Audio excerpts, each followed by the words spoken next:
Vanessa Williams stood in front of her classroom at the Mapleton Community Center, watching as 15 eager children experimented with different shades of watercolors. At 35, she had found her calling teaching art to underprivileged kids while pursuing her own painting career.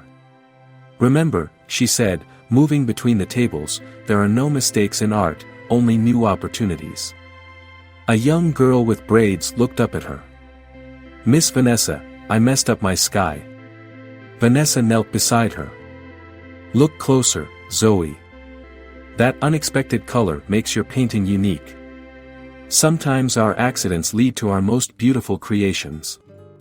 After class, Vanessa gathered her supplies, checking her watch. Robert would expect dinner by 7, and she still needed to stop by the grocery store. Her husband of 10 years, Robert Wilson, was a successful marketing executive at one of Connecticut's largest companies. On paper, they were the perfect couple, the talented black artist and her supportive white husband, a modern success story of love transcending racial boundaries. Back at their elegant colonial home, Vanessa slipped into her studio before starting dinner. This small room was her sanctuary. She uncovered a canvas she'd been working on secretly, a series of abstract self-portraits exploring identity that she hadn't shown Robert. Something told her he wouldn't understand. Vanessa studied her reflection in a small mirror, touching her natural hair. Robert had made comments lately about her looking more professional, with straightened hair when they attended his work functions. Small comments that stung like paper cuts. She glanced at their wedding photo on the wall, Robert looking at her with genuine adoration, her face glowing with hope. 10 years ago, before his failed promotion, before his subtle criticisms began. "What happened to us?" she whispered. The sound of Robert's car pulling into the driveway made her quickly cover the canvas.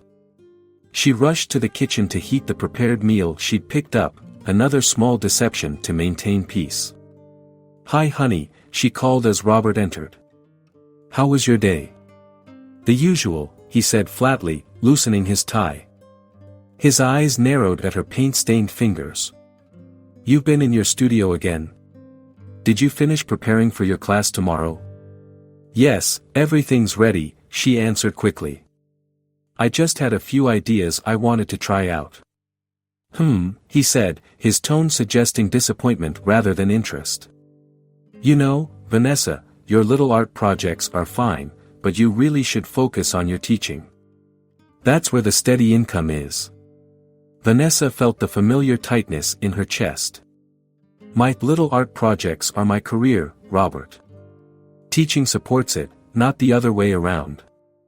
"If you say so," he replied, examining the takeout containers. "Didn't cook again?" "I ran late with my class," she explained, though she'd had time. The truth was cooking had become another battlefield of criticism. That night, as Robert slept, Vanessa wrote in her hidden journal, "Mom always said I'd have to be twice as good to get half the recognition. I didn't realize that would apply in my own home. I keep shrinking myself to fit into the spaces Robert allows me. When did I become so afraid of my own voice?" The next morning, Vanessa checked her email and froze. The message from Carlson Gallery in New York confirmed her submission had been accepted for their Emerging Voices exhibition, a rare opportunity that could launch her career nationally. Her finger hovered over the forward button, wanting to share it with Robert. Instead, she closed the email without responding. Their 10th anniversary dinner was in 2 days. She would tell him then, when they were celebrating their love. Maybe then he would remember how he used to support her dreams. Vanessa touched a small scar on her wrist from a childhood incident, when other kids had bullied her for being too different in her predominantly white school. Her mother had told her then, "Your pain can become your power if you let it." She wondered if that was still possible. Looking at her calendar, she smiled at the reminder for her special anniversary dinner. This would be the perfect time to share her gallery news and her dream of opening her own art space someday. Robert would understand. He had to. The day of their 10th anniversary arrived, and Vanessa spent hours preparing their home for the dinner party. She arranged white roses, Robert's preference over her favorite sunflowers, in crystal vases, and set the dining table with their wedding china. Her hands trembled slightly as she applied her makeup. Tonight would change everything. After 10 years of gradually dimming her light to make Robert shine brighter, she would finally share her dream of opening her own gallery. "You look beautiful," said Robert, appearing in the doorway in his tailored navy suit. For a moment, he looked like the man she'd fallen in love with before his failed promotion 3 years ago had turned his ambition into bitterness. "Thank you," she said, touching the expensive pearl necklace he'd given her that morning, a beautiful gift that somehow felt like a collar. The doorbell rang at 7 o'clock sharp. Robert's parents arrived first, followed by several couples from his office. Vanessa greeted each guest warmly while keeping an eye on the door. "Nessa," squealed Ashley Morgan, rushing forward to embrace her. Ashley had been Vanessa's best friend since art school, the maid of honor at their wedding, and the person who had encouraged her to submit work to the New York gallery. "You made it," Vanessa said, hugging her tightly. "Wouldn't miss it for the world," Ashley replied, though something in her smile seemed strained. Vanessa's father James arrived next, apologizing that her mother couldn't make the trip from Florida due to her arthritis.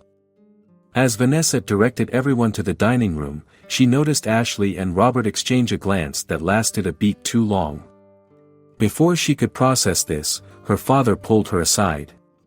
"You okay, baby girl? You seem tense." "I'm fine, Dad. Just nervous about tonight." The dinner progressed smoothly. Robert, always charming in public, told stories that made everyone laugh. Vanessa watched him, wondering how this confident, charismatic man could become so critical behind closed doors. When dessert was served, Robert stood to make a toast. "To my beautiful wife of 10 years. Vanessa, you've stood by me through everything. Here's to many more." Everyone raised their glasses. Vanessa's heart pounded as she too stood up. "I also have something to share," she said, her voice steadier than she expected. "I've been accepted to show my work at the Carlson Gallery in New York next month." There was a moment of genuine congratulations from the guests, but Vanessa was focused on Robert's face. His smile remained fixed, but his eyes had gone cold. "That's wonderful, honey," he said, voice tight. "First I'm hearing about it, though. I wanted to surprise you tonight," she explained, feeling the room's energy shift. "Actually, it's made me think about something I've wanted for a long time. I'd like to use some of our savings to eventually open my own small gallery here in Mapleton." The silence that followed was deafening. Robert's knuckles whitened around his glass. "A gallery? With our savings?" His laugh was sharp. "Vanessa, be realistic. Your teaching job is stable. Why risk our financial security for what a hobby?" "It's not a hobby," Vanessa countered, feeling heat rise in her face. "It's my career, my passion. I've supported your career moves for years. Because my career actually provides for us," Robert snapped, his public mask slipping. "Your little paintings barely cover the cost of supplies." Vanessa felt all eyes on her, some sympathetic, others uncomfortable. "My little paintings just got into a major New York gallery," she said quietly. Robert's face darkened. He stood abruptly, bumping the table and knocking over a glass. Without a word, he stormed out of the dining room. Vanessa heard him rummaging in her studio across the hall. When he returned, he was holding an open jar of cobalt blue paint, her most expensive pigment. "You want to be a real artist?" he shouted. "You want to throw away our security for your delusions of grandeur?" Before anyone could react, Robert flung the paint directly at Vanessa. The thick blue liquid splashed across her face, hair, and white dress, the $3,000 designer dress he had insisted she buy for, looking sophisticated, at his work events. "Maybe now you'll finally learn your place," he spat. "You'll never be anything more than the black girl I married out of pity." Gasps echoed around the table. Someone's phone camera clicked. Robert's face shifted as he realized what he'd done in front of witnesses.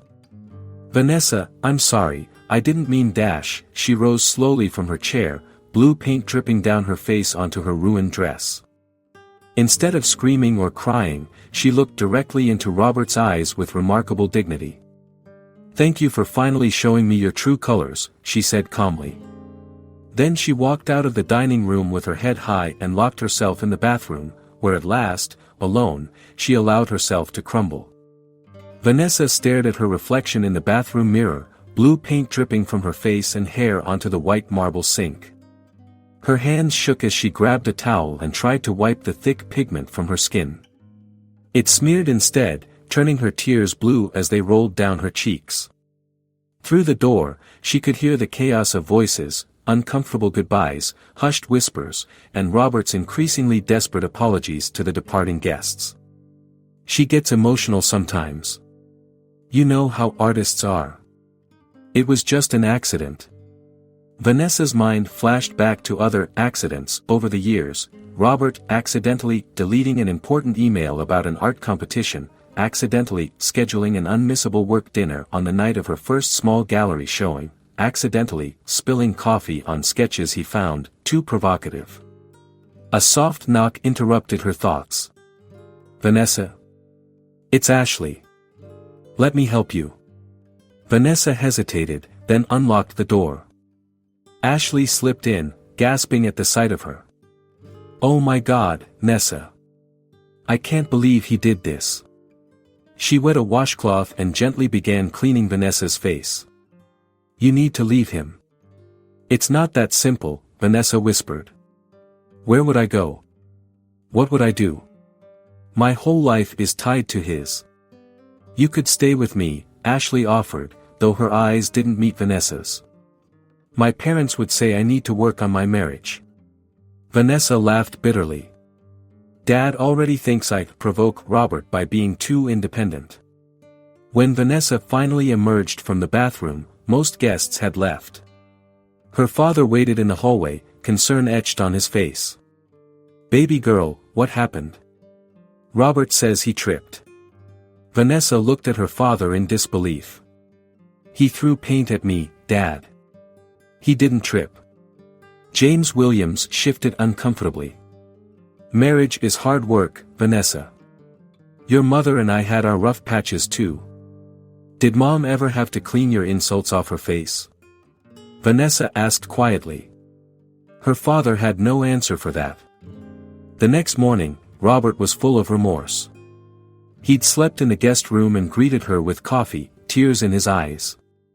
"I don't know what came over me," he said. "The stress at work, the surprise about the gallery. But that's no excuse. I'll get help, I promise. We can do couples therapy." Part of Vanessa wanted to believe him. Part of her remembered how it felt to be truly loved by him, years ago. And part of her was simply terrified of starting over at 35, admitting to the world that her seemingly perfect marriage was a failure.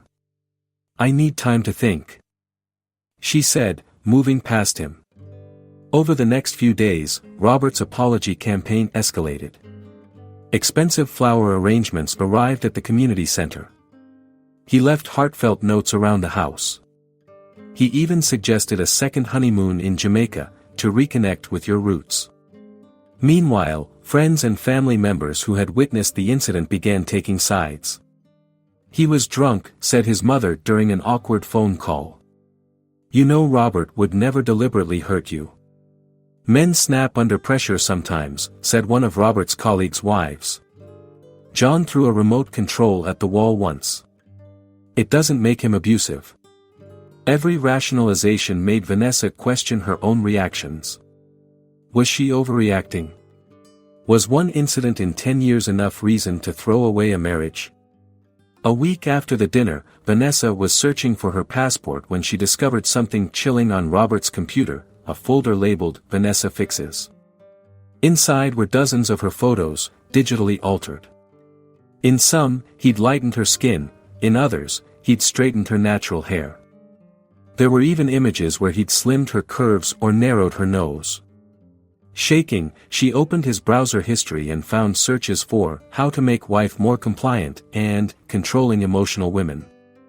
That night, when Robert suggested they put this unfortunate incident behind them, Vanessa nodded non-committally. But inside, something had finally broken free. The woman who had been shrinking herself for years was beginning to remember her full height. She returned to her journal, writing words she'd been afraid to even think. What happened wasn't an accident or a momentary lapse. It was the mask slipping to reveal what's been underneath all along. The question isn't whether to leave, it's how and when. Yet despite this clarity, Vanessa still hesitated to take action. Leaving meant facing an uncertain future, possible financial hardship, and the judgment of those who believed marriage was forever, no matter the cost. It meant admitting she had failed at the one thing her traditional parents valued most, maintaining a family. The call to action was clear, but Vanessa wasn't ready to answer it. Not yet. She needed a sign, a push, or perhaps just the realization that staying would ultimately cost her more than leaving ever could. 2 weeks after the paint incident, Vanessa returned to teaching her art classes at the community center. She'd missed a week, claiming she had the flu, too embarrassed to admit the truth. As she set up her classroom, arranging brushes and paints, she felt a shadow of her former enthusiasm. Need a hand with those supplies? Vanessa looked up to see Gloria Jackson, a 72-year-old retired literature professor who had been attending her Tuesday evening classes for the past 6 months. With her silver dreadlocks and bright, colorful clothing, Gloria stood out among the usually reserved senior participants. "I'm fine, thank you," Vanessa said automatically, the response she'd been giving everyone lately. Gloria studied her face. "You know, when I was teaching, I could always tell when a student was carrying something heavy. Didn't have to be in their arms, could be in their heart." Vanessa felt a surprising urge to cry but swallowed it back. Just a stressful couple of weeks. The class went well until a 7-year-old boy accidentally knocked over a container of blue paint. As the cobalt liquid spread across the table, Vanessa froze, her breathing suddenly shallow. The memory of Robert's rage, the paint dripping down her face. "Here, let me help with that," Gloria said, quickly stepping in with paper towels. As they cleaned up together, Gloria whispered, "Blue can be such a challenging color. It contains multitude sadness, tranquility, truth." After class, as Vanessa was packing up, Gloria approached again. "There's a lovely little cafe around the corner. Their chamomile tea works wonders for troubled minds." Something in the older woman's gentle persistence broke through Vanessa's defenses. 20 minutes later, they sat in a quiet corner of Maple Street Cafe, steaming cups between them. "I've been coming to your class for months," Gloria said, "and I've never seen you wear a scarf over your hair before. Or keep your wedding ring in your pocket." Vanessa's hand instinctively went to her bare finger. "How did you dash the tan line?" Gloria explained. "And the way you keep touching where it should be." Vanessa looked down at her tea. "My husband and I are going through something." "Does this something have anything to do with why you missed class last week, or why you flinched when that blue paint spilled today?" The directness of Gloria's question startled Vanessa into honesty. "He threw paint at me. At our anniversary dinner. In front of everyone." Gloria didn't look shocked or pitying reactions that would have made Vanessa retreat. Instead, her eyes showed recognition. "My Harold threw a dinner plate at me in 1978, she said matter-of-factly. "Hit me right here." She touched a small scar near her left eyebrow. "That was my wake-up call after 12 years of smaller cruelties." "What did you do?" Vanessa asked, suddenly desperate to know. "Left him. Packed 2 suitcases while he was at work and moved 3 states away." Gloria stirred her tea. "Back then, there were even fewer resources for women like us, especially black women. People expected us to endure, to keep family struggles private. My father thinks I should work it out," Vanessa admitted. "Says every marriage has rough patches. A rough patch is when you argue about money or whose turn it is to do the dishes, Gloria said firmly. What you're describing is abuse. It rarely happens just once, and it rarely gets better without serious intervention. But what if I'm overreacting? What if stop, Gloria said gently. I've carried those same questions for 40 years. They're not your questions. They're planted by people who want you to doubt yourself. Gloria reached into her large fabric bag and pulled out a worn leather notebook. After I left Harold, I started documenting resources for women in similar situations. Over the years, it's grown quite extensive. She opened the notebook, revealing meticulously organized pages with names, phone numbers, addresses, shelters, legal aid services, support groups, financial assistance programs. Why do you still carry this? Vanessa asked. Because women still need it. Gloria's eyes held decades of wisdom. Because every time I share it, I honor the woman I was terrified but brave enough to leave. As Gloria showed her specific resources in Mapleton and surrounding areas, Vanessa felt something she hadn't experienced in weeks: hope. The first step isn't necessarily packing your bags, Gloria explained. It's allowing yourself to imagine a different life. One where you don't flinch when blue paint spills. Before they parted, Gloria wrote her phone number on a napkin. Call me anytime. Day or night. Why are you helping me? Vanessa asked. You barely know me. I know enough, Gloria said. I know you're creative and compassionate. I know you're stronger than you realize. And I know what it's like to stand where you're standing, seeing two paths and fearing both. As Vanessa walked to her car, she felt something shift inside her. Gloria's story had given her something essential, proof that there was life after leaving, that women had walked this path before and not only survived but thrived. For the first time since the paint incident, Vanessa didn't feel alone. She had found a mentor not just for art, but for reclaiming her life. Vanessa sat in her car outside the law office, her hands gripping the steering wheel so tightly her knuckles turned white. The business card Gloria had given her read Marcus Reeves, Family Law. She'd called yesterday, and his secretary had squeezed her in for a free 30-minute consultation. You don't have to hire him, she whispered to herself. You're just getting information. Inside, the office was simple but welcoming. Marcus Reeves, a black man in his early 40s with kind eyes and a no-nonsense demeanor, greeted her warmly. Mrs. Wilson, please have a seat. Gloria mentioned you might be calling. You know Gloria? Vanessa asked, surprised. She's directed many women to my office over the years, he explained. Now, tell me what's happening in your situation. Vanessa hesitated, then told him about the paint incident and the decade of smaller moments leading up to it. Marcus listened without interrupting, taking occasional notes. What you're describing follows a classic pattern of emotional abuse escalating to physical, he said when she finished. The good news is you have witnesses to the incident, which helps if you decide to pursue a restraining order. A restraining order? Vanessa repeated, the reality of her situation suddenly hitting her. I don't know if I'm ready for that. I just wanted to understand my options. Marcus nodded. Understanding options is exactly where you should start. As a woman of color, I should warn you that you may face additional challenges in the system.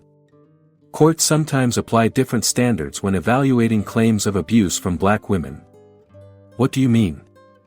Research shows black women are often perceived as stronger or less vulnerable, which can affect how their trauma is interpreted. I'm not saying this to discourage you, but to prepare you. Vanessa felt a familiar weight settle on her shoulders. So the system is against me too. The system has its flaws, Marcus acknowledged, but we can work within it. Start documenting everything: dates, times, exact words used. Save texts, emails, voicemails. If you have photos from after the incident, preserve those. By the time the consultation ended, Vanessa had a folder of resources and a clearer picture of the path ahead. Instead of feeling overwhelmed, she felt oddly calm. Knowledge was power, and power was what she'd been missing. Over the next week, Vanessa followed Marcus's advice while searching for an apartment she could afford on her teaching salary. She found a small place above an antique shop downtown, owned by Sophia Chen, a middle-aged Chinese-American woman who didn't ask for a credit check when Vanessa explained her situation. "My mother left my father with 3 children and nothing else," Sophia had said. "I know what courage looks like."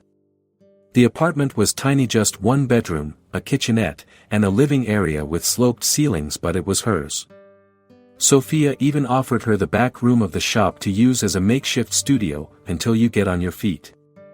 Vanessa hadn't told Robert about any of this. Every day, she moved a few personal items to her car: art supplies, clothes, family photos, important documents. She set up a new bank account at a different bank, following Gloria's advice to secure some financial independence before making her move. The confrontation came sooner than she planned. On Friday evening, Robert found a pamphlet about divorce in her purse when he was looking for car keys. "What the hell is this?" he demanded, storming into the bedroom where Vanessa was folding laundry. Her heart raced, but somehow, she remained calm. "It's exactly what it looks like, Robert. You're planning to divorce me? After one mistake? After everything I've done to make it up to you?" "It wasn't one mistake," Vanessa said, her voice stronger than she expected. "It was the mask finally slipping to show what's been underneath for years. The constant criticism, the subtle put-downs, the way you've tried to control every aspect of my life and appearance." Robert's face contorted with rage. "This is ridiculous. You're being hysterical. No one will believe you, you know. They'll just think you're an angry black woman who couldn't keep her marriage together." The words were meant to wound her, to remind her of her vulnerability in a world that often dismissed women who looked like her.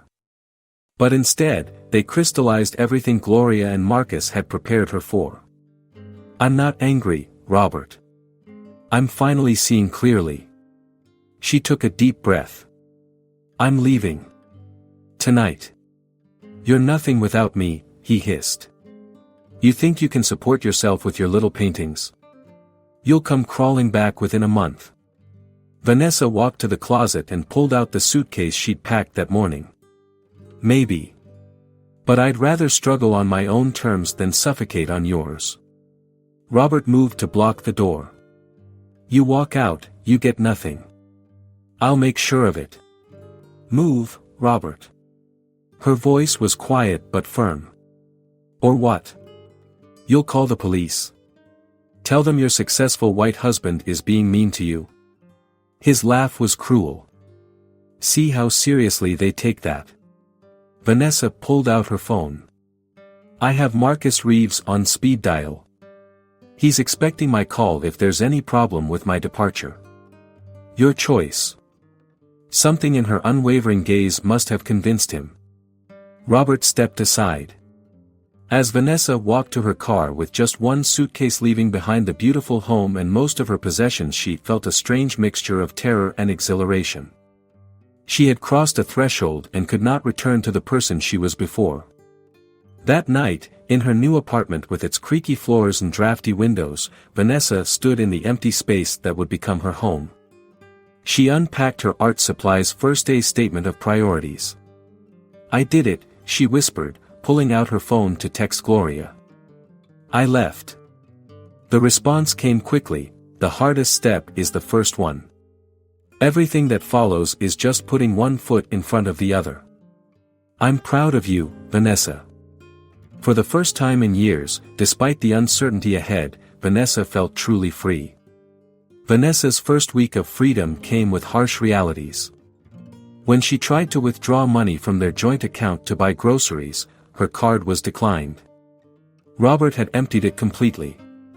He didn't waste any time, she told Gloria over coffee in her new apartment, which still had more empty space than furniture. "Men like Robert view money as power," Gloria said, unpacking a bag of essentials she'd brought: toilet paper, pasta, canned soup. Abusers' first move is often financial strangulation. Vanessa called Marcus immediately, who assured her they would address this in court. Document everything, he reminded her. Every penny he's taken, every bill he's not paying. Meanwhile, Vanessa threw herself into teaching at the community center, grateful for the steady income. But there too, trouble was brewing. Nancy, the center's director, called her into the office after Friday's class. Vanessa, some parents have expressed concerns. What concerns? Vanessa asked, though she had a sinking feeling. There are rumors about your personal situation. That you're going through an ugly divorce, that there was some kind of incident. I'm keeping my personal issues completely separate from my teaching, Vanessa insisted. Nancy looked uncomfortable. I know that, but perception matters. We're a family-oriented center. Vanessa left the meeting with her position intact but feeling like she was walking on thin ice. She couldn't afford to lose her job now. The next day, her phone buzzed with a text from Ashley, *, can we talk?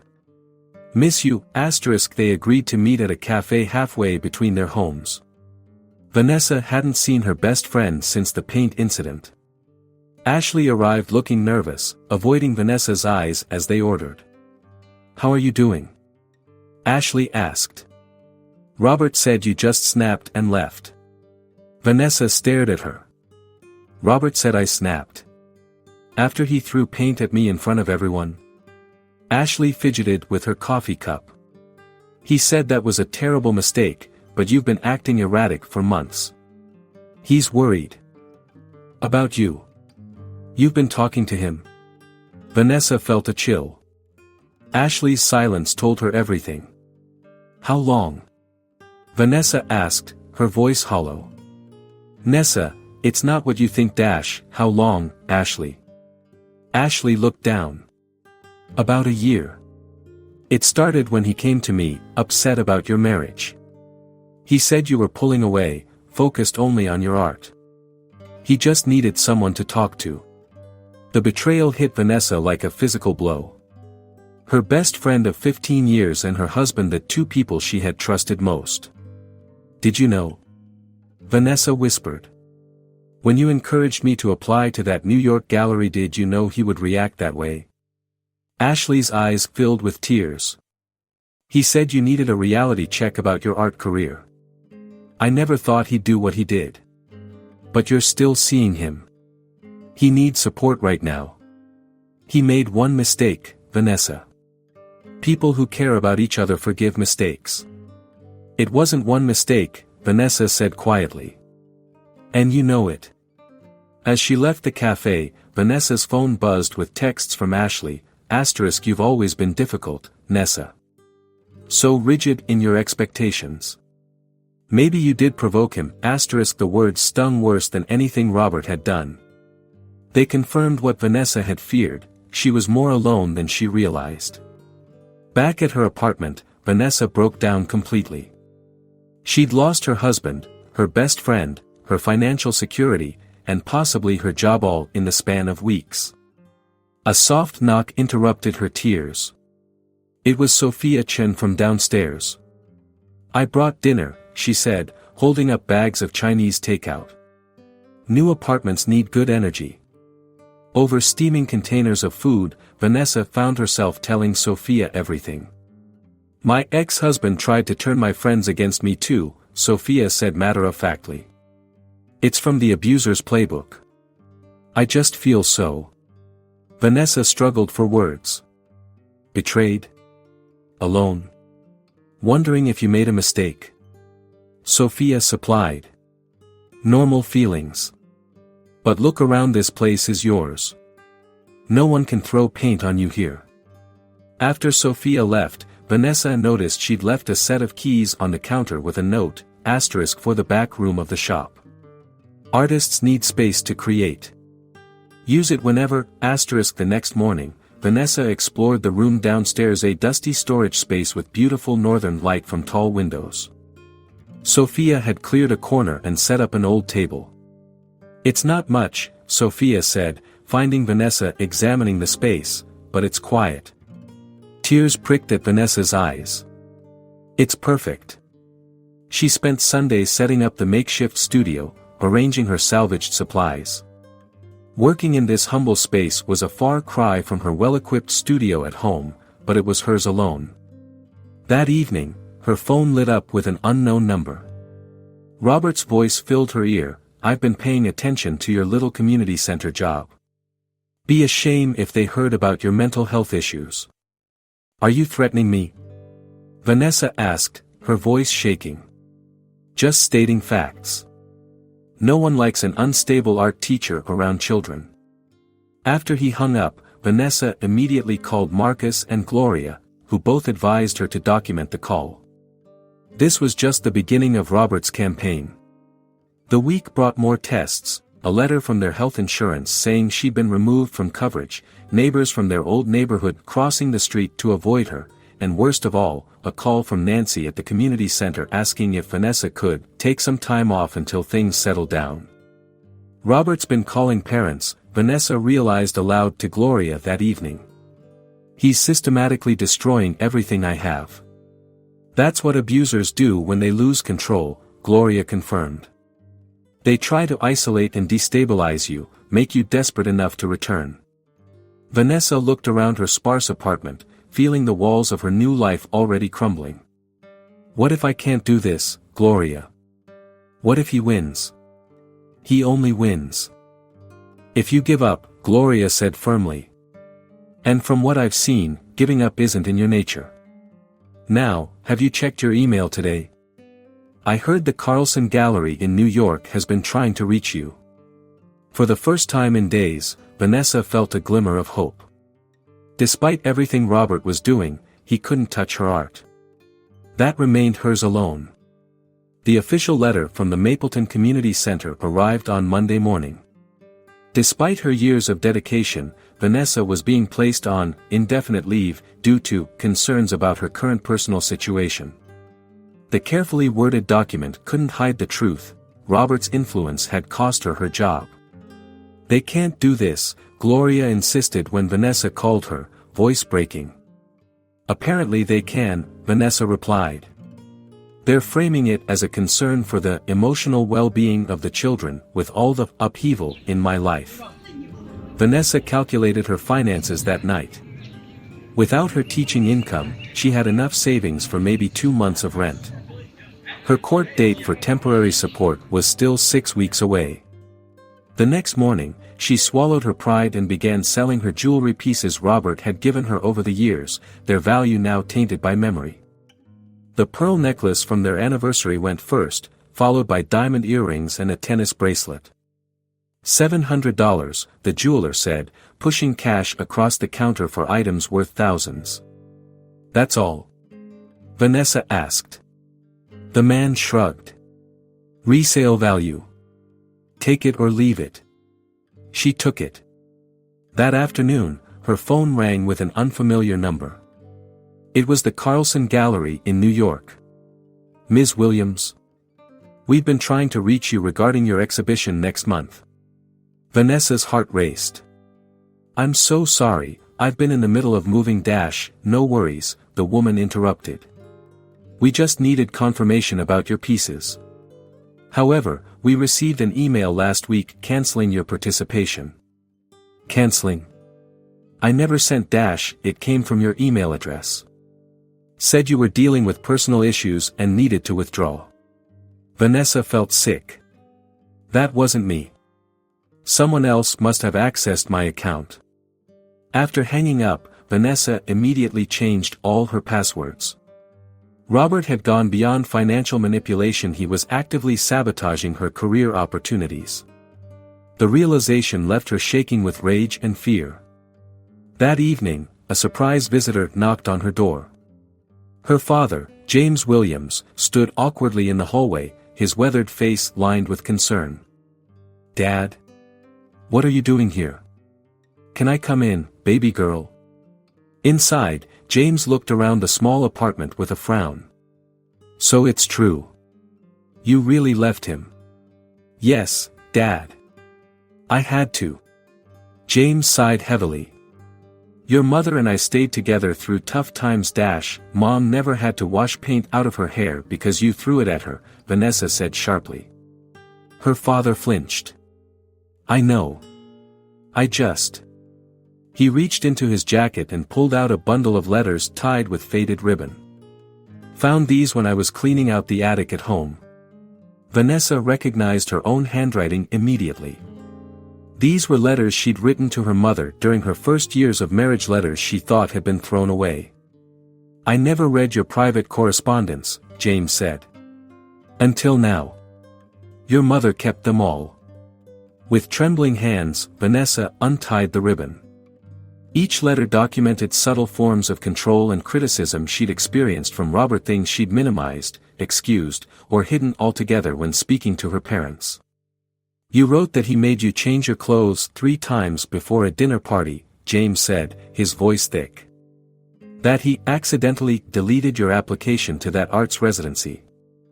That he said your natural hair wasn't professional enough for his colleagues. Tears filled Vanessa's eyes. I didn't want to worry you and Mom. All this time. James shook his head. I thought. You had the perfect marriage. I've been telling you to go back, thinking it was just one incident. It wasn't, Dad. I see that now. James straightened his shoulders. I'm staying at the Hampton Inn. I've already called my buddy at First National about a loan to help you get through until the divorce settlement. Dad, you don't have to. Yes, I do. His voice was firm. I failed you once by not seeing what was happening. I won't fail you again. That night, Vanessa slept better than she had in weeks, knowing her father was finally in her corner.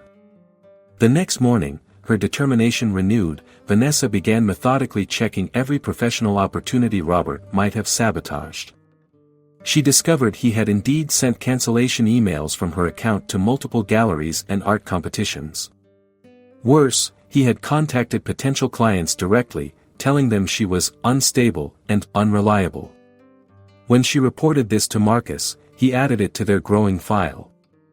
This strengthens our case, he assured her. Keep documenting everything.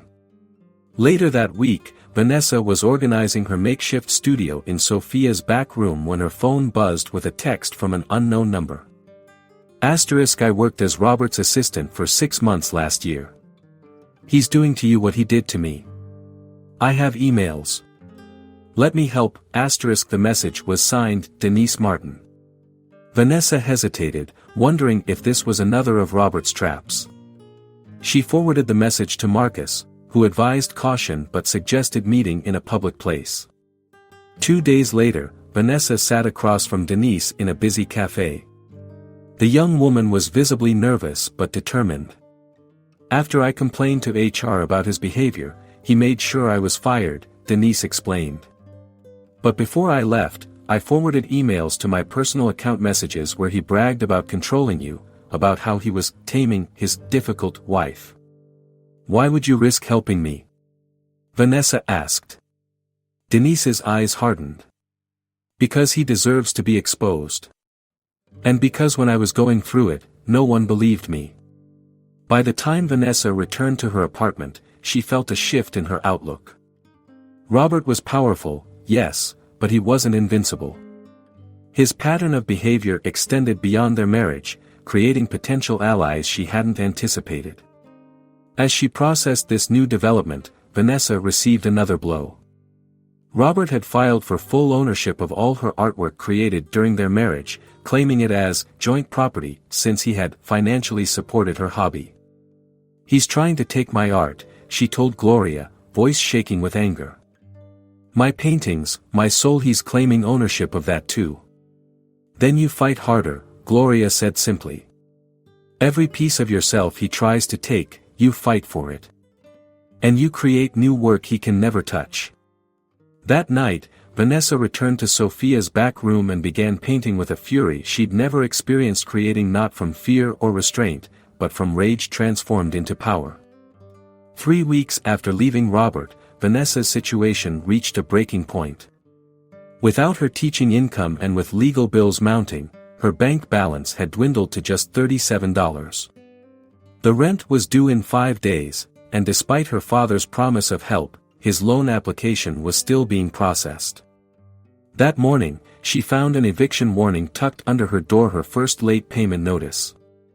Sophia had been understanding, but she was running a business, not a charity. Vanessa sat on her bed, surrounded by the few possessions she'd managed to take from her former life, and allowed herself a rare moment of complete despair. Everything Robert had predicted was coming true. She couldn't support herself, couldn't maintain her independence, couldn't succeed without him. Her phone rang, displaying her lawyer's number. "Vanessa, I just received a settlement offer from Robert's attorney," Marcus said without preamble. "What kind of offer?" she asked, wiping away tears. "He'll pay all your outstanding debts and provide a monthly stipend if you sign a confidentiality agreement and withdraw your claims of emotional abuse." The timing was too perfect to be coincidental. Robert must have contacts at her bank, or maybe at Sophia's mortgage company.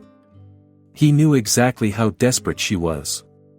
"He wants me to deny what happened," Vanessa said flatly. "Essentially, yes. He's concerned about his public image.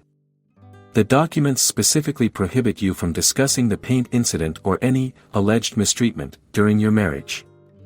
After hanging up, Vanessa paced her small apartment.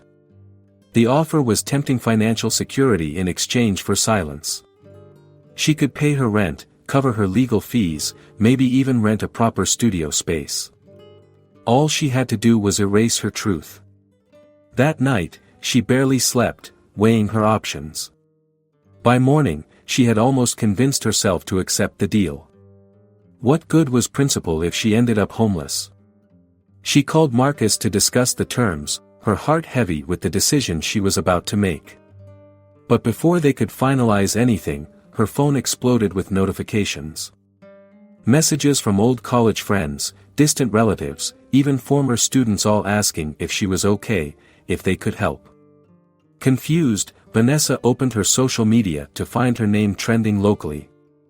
Someone had posted a video of the paint incident, a shaky cell phone recording showing Robert's rage, the blue paint hitting her face, and her dignified response before walking away. The video had been shared thousands of times overnight, with hashtags like #StandWithVanessa and #TrueColors gaining momentum. Vanessa stared at her phone in shock. One of the dinner guests must have recorded the incident and only now decided to share it. Within hours, local news outlets picked up the story. Robert's company issued a statement that they were looking into the disturbing allegations against one of our executives. The court of public opinion had suddenly turned in Vanessa's favor. By afternoon, her email inbox filled with messages of support and, surprisingly, opportunities. A local gallery owner offered her wall space for an exhibition. A women's organization wanted her to speak at their fundraiser.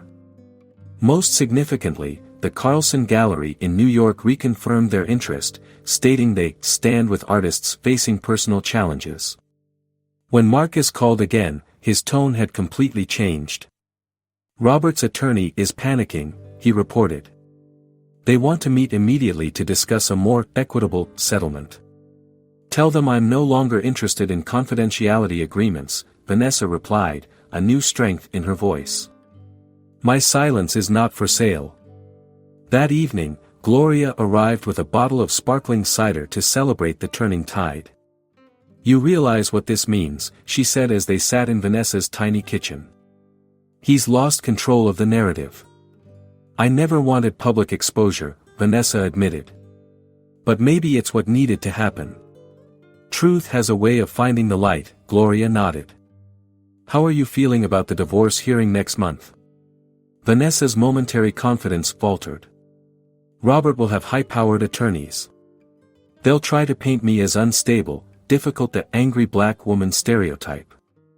"Likely," Gloria agreed. "But now you have something they didn't expect." "What's that?" "Witnesses. Evidence. And a public watching to see if justice is served." Later that night, Robert called from a blocked number, his voice tight with barely controlled rage.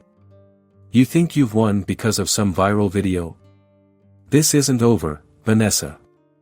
I know things about you that would destroy you if they got out." A chill ran through her as she realized what he meant: the traumatic miscarriage she'd experienced at 19, followed by depression so severe she'd contemplated suicide. She'd only ever told Robert during an intimate moment years ago, trusting him. "It's important." They met at a park, neutral territory. Ashley looked thinner, her usual polish diminished. "Robert and I broke up," she said without preamble. "Or rather, he dropped me once I wasn't useful anymore." Vanessa felt no satisfaction at this news, only a dull ache. "What do you mean, useful?" "He wanted information about you, what you were saying to mutual friends, if you were seeing anyone new. When I couldn't provide that anymore." She trailed off. "I was never anything but a tool to him." A silence stretched between them, filled with unspoken pain. "Why are you telling me this?" Vanessa finally asked. "Because I've agreed to testify for him," Ashley admitted, unable to meet her eyes. "He has messages where I said things about you, things that make you sound unstable. If I don't testify, he'll make sure everyone knows I was sleeping with my best friend's husband." "So you're choosing your reputation over the truth?" Ashley's face crumpled. "I'm sorry, Nessa. I'm not strong like you." As Ashley walked away, Vanessa felt strangely calm. Another betrayal should have devastated her, but instead, it clarified what she was fighting for: not just her financial security or her artwork, but her very right to be believed. That night, Vanessa couldn't sleep. The enormity of what lay ahead pressed down on her. Robert had money, influence, and a system that often sided with men like him. Her truth might not be enough. At 3 a.m., she called Gloria. "I'm afraid," she admitted, something she'd rarely allowed herself to say aloud. "What if I go through all this, expose my deepest wounds, and still lose?" "Then you lose a battle, not the war," Gloria replied, her voice steady despite the hour. "But Vanessa, whether the court rules in your favor or not, you've already won the most important fight." "Which is?" "The one for your soul. The one that lets you look in the mirror and recognize yourself again." The day before the hearing, Vanessa's magazine article was published. Titled, "The Colors We Hide," it detailed her journey from a young artist who gradually surrendered her identity within her marriage to a woman reclaiming her voice and vision. The section about her miscarriage and depression was honest but powerful, framing these experiences not as weaknesses but as part of the tapestry of her resilience. The response was immediate and overwhelming. Messages of support flooded in from women who had experienced similar silencing in their relationships. The hashtag #MyTrueColors began trending as others shared their stories of reclaiming their identities after trauma. By evening, Robert's company had issued a statement placing him on administrative leave pending investigation. The court of public opinion had rendered its verdict before the legal proceedings even began. Yet Vanessa took little pleasure in this. What mattered wasn't public vindication but the private battle for her dignity and future. Tomorrow would bring the greatest test yet facing Robert and his legal team in court, having her character dissected, her traumas examined under fluorescent lights. As she laid out her clothes for the hearing, a simple navy dress with a carefully arranged scarf to hide the blue strand in her hair until the right moment, Vanessa thought about how far she'd come. From the woman who hid her paintings from her husband to someone whose art and story were touching lives across the country. Whatever happened tomorrow, that transformation was real. And no court decision could take it away. The Mapleton County Courthouse loomed before Vanessa, its stone columns and broad steps suddenly intimidating. She paused at the bottom, taking a deep breath. "You ready?" Marcus asked, briefcase in hand. Gloria squeezed her arm reassuringly. "Remember, no matter what happens in there, you've already reclaimed what matters most." Inside, the courtroom was smaller than Vanessa had imagined, with polished wooden benches and the scent of lemon polish hanging in the air. Robert was already seated at the opposite table, his expensive suit pristine, his expression carefully neutral. His attorney, a sharp-featured woman in her 50s, whispered in his ear. Vanessa's father and Sophia sat in the row behind her. Denise Martin, Robert's former assistant, waited nervously in the back, clutching a folder of documents. The proceedings began with opening statements. Robert's attorney painted a portrait of a patient, successful man who had supported his wife's artistic aspirations despite her increasingly erratic behavior. She described the paint incident as an unfortunate accident during an emotional disagreement that had been weaponized on social media to damage Mr. Wilson's reputation. When Marcus rose to speak, his approach was different. He didn't try to match the polished theatrics of Robert's lawyer. Instead, he spoke plainly about patterns of control and emotional abuse, about financial manipulation and professional sabotage. This case isn't about one incident with paint, he concluded. It's about years of systematic efforts to diminish Ms. Williams' sense of self, independence, and dignity. As witnesses were called, Vanessa maintained her composure, even as former friends testified that she had always been high-strung and overly sensitive. Each statement had clearly been carefully coached to reinforce Robert's narrative without crossing into obvious lies. Then Ashley took the stand, avoiding Vanessa's eyes as she spoke. Vanessa has always been intense about her art, she testified. She'd get upset if anyone suggested it wasn't as good as she thought, even me, her best friend. And did you witness arguments between the couple related to Mrs. Wilson's artwork? Robert's attorney asked. Yes. She'd get very defensive if Robert made any suggestions. Once she threw a sketchbook at the wall when he asked if she was sure about a gallery submission. Each carefully crafted half-truth cut deep. Vanessa had thrown a sketchbook after Robert had accidentally spilled coffee on her finished portfolio the night before a deadline. When Ashley stepped down, her face was flushed with shame. As she passed Vanessa's table, she whispered, "I'm sorry," too softly for anyone else to hear. The momentum seemed to be tilting in Robert's favor until Marcus called Denise Martin. She spoke confidently about the toxic work environment Robert created, and then produced emails where he'd written about managing his wife. He told colleagues he was taming Vanessa, Denise testified. He joked about how he'd convinced her that her natural hair wasn't professional enough for his social circle. Robert's face darkened as Denise read from one particular email, got V to change her gallery submission again. She thinks it's her decision, but it's amazing what you can accomplish with just a few well-placed doubts. By the time I'm done, she'll be grateful for any scrap of approval. A murmur ran through the courtroom. For the first time, Robert looked rattled. His attorney objected, claiming the emails were obtained improperly and weren't relevant to the divorce proceedings. The judge allowed them, noting they spoke to character and credibility. Finally, it was Vanessa's turn to testify.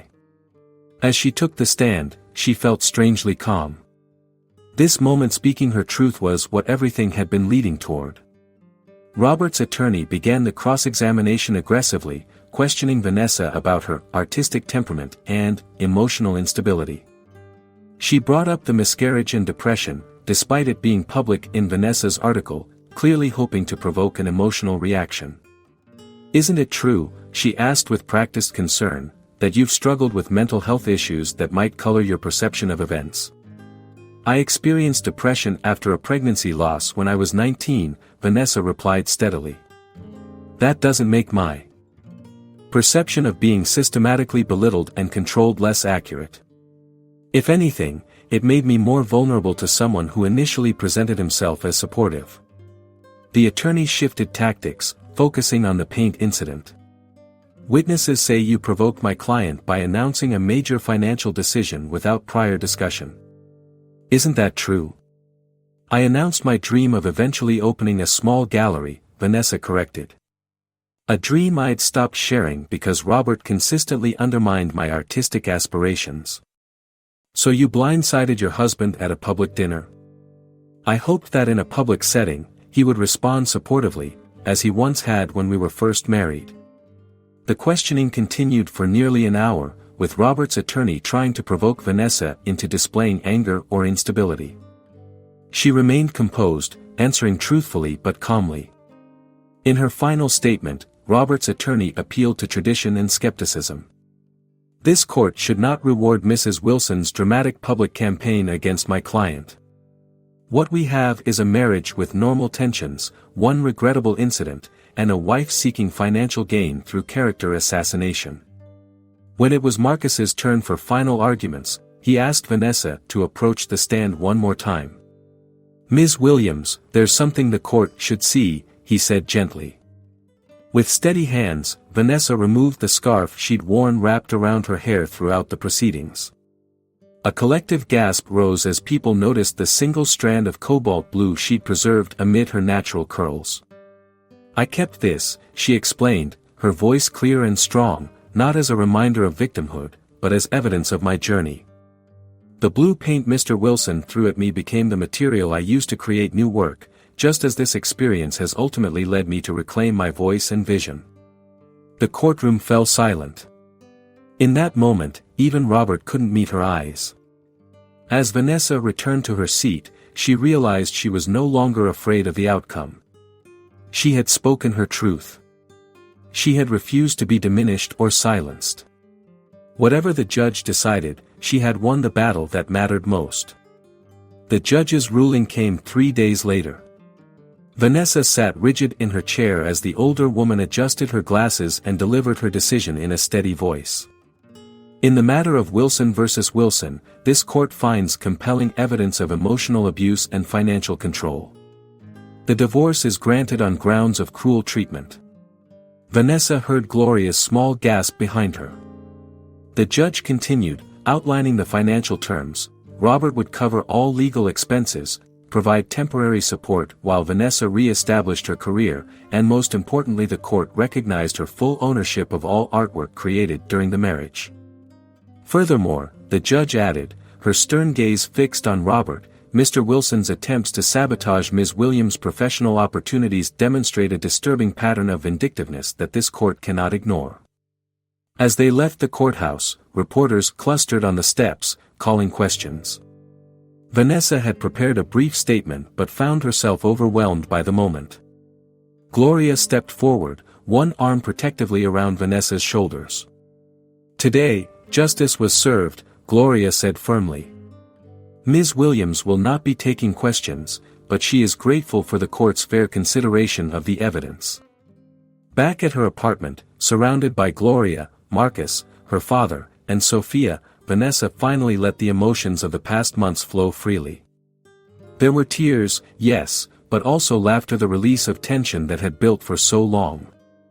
"I still can't believe it's really over," she said, wiping her eyes. "The divorce is over," Marcus corrected, raising his glass of sparkling cider. "Your new life is just beginning." The next morning, Vanessa woke early and walked to Sophia's shop. In the back room that had become her studio, she stood before her blue Renaissance Series 7 canvases that chronicled her journey from confinement to freedom. Today she would start the final piece. As she mixed her paints, her phone rang. It was Eliza Bernard, director of the Carlson Gallery in New York. "Vanessa, I've been following your case. I want to reconfirm our invitation to feature your work, specifically, your Blue Renaissance series. In fact, we'd like to give you a solo exhibition next month." Vanessa's hand trembled as she set down her brush. "A solo exhibition? Your story and work have touched many people. Art that emerges from authentic experience has a power that can't be manufactured." Within weeks, Vanessa's life transformed dramatically. The gallery exhibition was confirmed. Local art classes invited her to teach workshops. A women's shelter asked her to start an art therapy program for survivors of domestic abuse. With the financial settlement from the divorce, Vanessa was able to rent a proper studio space of her own. No more working in Sophia's back room, though she still visited her friend daily for tea and conversation. "You should write a book," Sophia suggested one afternoon. "Your article helped so many women." Imagine what a full memoir could do. Vanessa considered this as she prepared for her New York exhibition. The idea of sharing her complete journey, not just the trauma, but the healing, felt right. Despite these positive developments, the path forward wasn't without challenges. Robert had left Mapleton after being asked to resign from his position, but his influence lingered. Some former friends still avoided Vanessa, uncertain what to believe despite the court ruling. Online trolls occasionally attacked her, calling her vindictive or attention-seeking. The hardest part was learning to trust again. When a local gallery owner expressed both professional and personal interest, Vanessa found herself constructing walls of protection, questioning his motives, analyzing his words for hidden meanings. "It's normal," Gloria assured her during one of their regular walks. "Trust is like a muscle that's been injured. It needs time and gentle exercise to regain its strength." Gloria had become more than a mentor, she was family now. They spoke daily, sharing meals several times a week. Vanessa had begun documenting Gloria's life story, recording the wisdom of a woman who had navigated her own journey of liberation decades earlier. 2 days before Vanessa was scheduled to leave for New York, she received an unexpected email from Ashley. "Nessa, I know I have no right to ask for your forgiveness. What I did, the affair, the testimony was unforgivable. I was weak and selfish. I've started therapy to understand why I betrayed the person who always supported me. I don't expect a response, but I needed you to know how deeply I regret hurting you. Wishing you all the success you deserve with your exhibition." Ashley *. Vanessa read the message 3 times. Once, she would have immediately responded with forgiveness, prioritizing others' feelings above her own. Now, she simply saved the email. Forgiveness might come eventually, but it would be on her terms, when she was ready. The morning of her departure for New York, Vanessa visited her makeshift studio in Sophia's shop one last time. The space was mostly empty now, her supplies and canvases packed for shipping to the gallery. All except one, the jar of cobalt blue paint that Robert had thrown at her, which she'd preserved as evidence. She picked it up, feeling its weight in her hand. Once, this object had represented her humiliation. Then it had become evidence in her legal battle. Next, it transformed into the primary material for her artistic rebirth. Now, it was simply paint, a tool, not a talisman. Vanessa left it on the table with a note for Sophia, "For your next creative tenant. Some blues are meant to be passed on." That evening, as she boarded the train to New York with Gloria accompanying her for support, Vanessa reflected on the journey that had brought her here. She had lost much: a marriage, friendships, illusions of security, but gained something more valuable, herself. The exhibition would mark not just her debut as a serious artist, but her re-emergence as a woman who knew her worth and refused to diminish her light for anyone else's comfort. As the train pulled away from Mapleton Station, Vanessa touched the blue strand in her hair, her personal reminder that sometimes, the things meant to destroy us become the very materials from which we create our masterpieces. 1 year after the paint incident that had changed everything, Vanessa stood in the Carlson Gallery in New York, surrounded by her Blue Renaissance series. The exhibition had drawn unprecedented attention not just because of her story, which had been featured in major publications, but because the work itself was powerful. Art critics praised her unflinching exploration of transformation and masterful use of color as emotional language. Vanessa adjusted the sleeve of her elegant white jumpsuit, a deliberate choice, reclaiming the color that had been ruined at her anniversary dinner.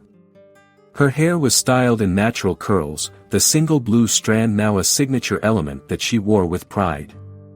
15 minutes until doors open, the gallery assistant informed her. "We're expecting a full house." Gloria, elegant in a purple dress that matched her silver dreadlocks, squeezed Vanessa's hand. "Ready for your moment?" Vanessa nodded, though butterflies danced in her stomach. The past year had been transformative. After her initial New York exhibition had received rave reviews, opportunities had cascaded. She'd established the True Colors Foundation to support minority artists and survivors of domestic abuse. Her art therapy workshops at women's shelters had proven so successful that she was developing a formal curriculum. The doors opened, and the gallery quickly filled with art collectors, critics, and supporters. Vanessa moved through the crowd, discussing her work with genuine openness. No more hiding, no more diminishing herself to make others comfortable. Midway through the evening, she glanced toward the entrance and froze. Robert stood there, looking thinner and older than when she'd last seen him in court.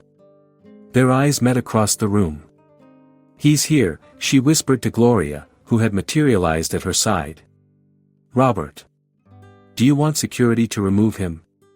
Gloria asked. Vanessa considered this, then shook her head.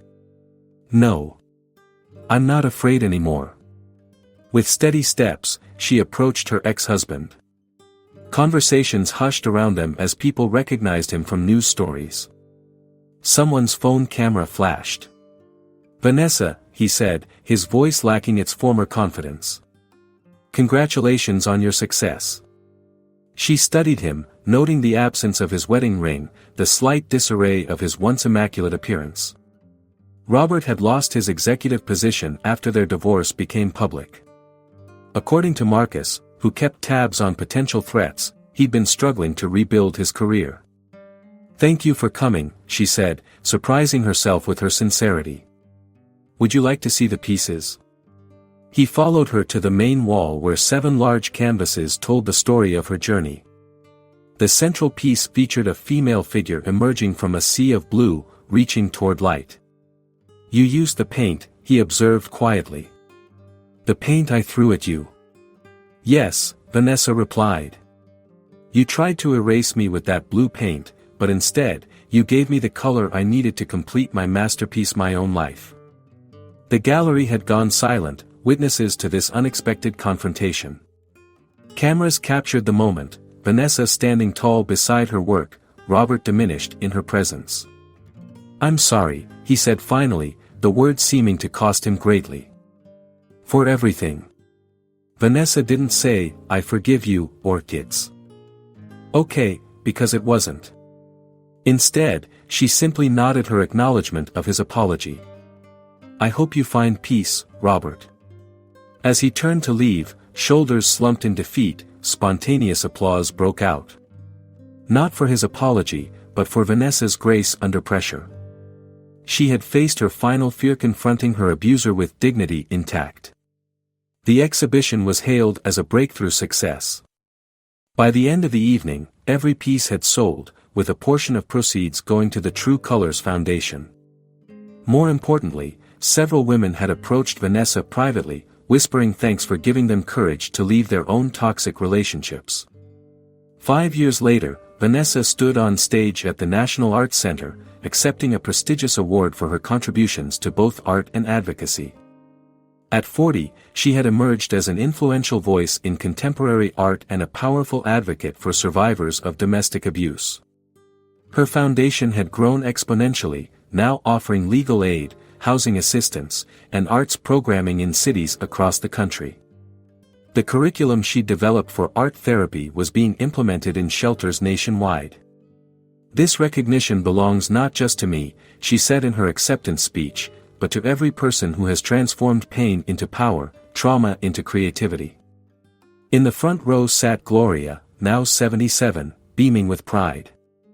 Their relationship had evolved into a beautiful friendship that bridged generations, with Gloria serving on the foundation's board and mentoring younger women.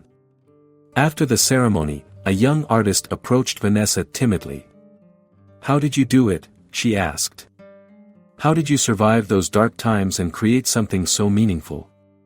Vanessa smiled, touching the blue strand in her hair that she still maintained.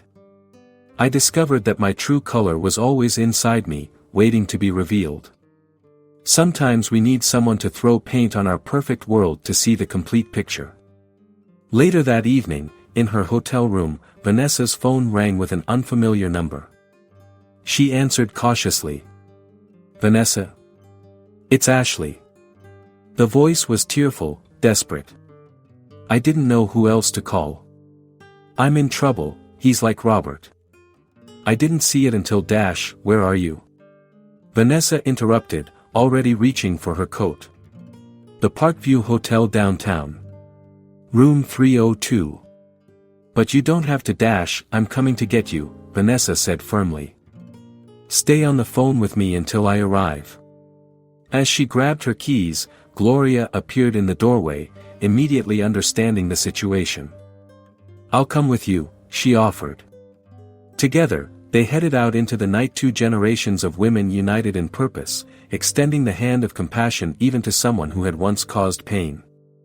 The cycle of healing and redemption continued, proving that even the deepest wounds of betrayal could be transcended through compassion and solidarity. This was the true gift Vanessa had gained from her ordeal, the ability to transform not only her own life but to help others reclaim theirs. As she drove through the rain-slicked streets, Vanessa reflected that sometimes our greatest purpose emerges from our deepest wounds. Her journey had come full circle from a woman who had lost her voice to one who now used it to speak for those still finding theirs. Every blue strand, every painting, every workshop was a testament to a simple truth: our darkest moments don't define us, what we create from them does.